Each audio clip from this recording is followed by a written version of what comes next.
Shah news में आपका इस्तकबाल है। ताज़ा तरीन खबरों के लिए देखते रहिए शाह न्यूज।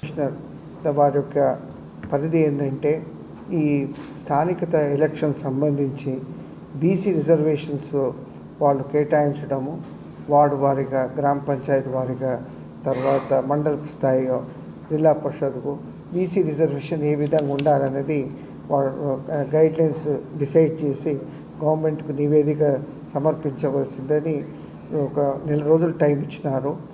ఈ సందర్భంగా ఇప్పుడు ఇది 5వ జిల్లా, ఇది మహబూబ్ నగర్. దీనికంటే ముందు నల్గొండ, కరీంనగర్, హైదరాబాదు, ఆర్ఆర్ డిస్ట్రిక్ట్ అయిపోయింది. ఈ 5 జిల్లాలతోటి ఆల్మోస్ట్ డిస్ట్రిక్ట్ టూర్ అయిపోతుంది. దీనికంటే ముందు భారత పీసీ కమిషన్ మిగతా 5 జిల్లాలు వారు టూర్ చేసినారు. వారు సేకరించిన డేటా, ఇన్ఫర్మేషన్, రిప్రజెంటేషన్స్తో ఇవన్నీ కూడుకొని ఒక నివేదిక సమర్పించవలసి ఉన్నది. అది ఇది ఎందుకంటే హైకోర్టు లోపల గవర్నమెంట్ 8th లోపల ఈ రిజర్వేషన్స్ గురించి ఫైనలైజ్ చేస్తామని చెప్పి వాళ్ళు చెప్పినారు. కాబట్టి ఈ నివేదిక అంత లోపల ఇస్తే బీసీ రిజర్వేషన్కి వస్తుంది.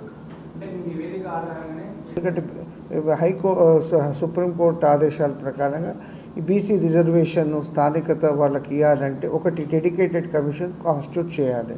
అది మొన్న హైకోర్టు డైరెక్షన్స్ ప్రకారంగా బీసీ కమిషన్ కాదు, సపరేట్గా ఉండాలని చెప్పి వాళ్ళు ఆదేశాలు ఇచ్చినారు హైకోర్టు. దాని ఆదేశాలు అనుకుని ఈసారి ఇది కాన్స్టిట్యూట్ చేసినారు. బీసీ కమిషన్ రికమెండేషన్ ప్రకారంగానే బీసీస్కు రిజర్వేషన్ దీనికి స్థానికత ఎలక్షన్స్లో వాళ్ళు పొందుపరచాలి.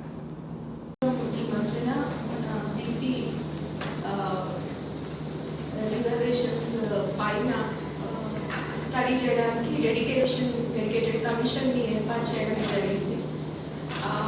కమిషనర్ గారు ఈ సందర్భంగా చాలా జిల్లాలలో మన బీసీ సంఘాలతో సమావేశాలు నిర్వహిస్తూ వారి అభిప్రాయాలు తీసుకోవడం అనేది చేస్తూ ఉన్నారు. దాంట్లో భాగంగా ఈరోజు మా మహబూబ్ నగర్ జిల్లాలో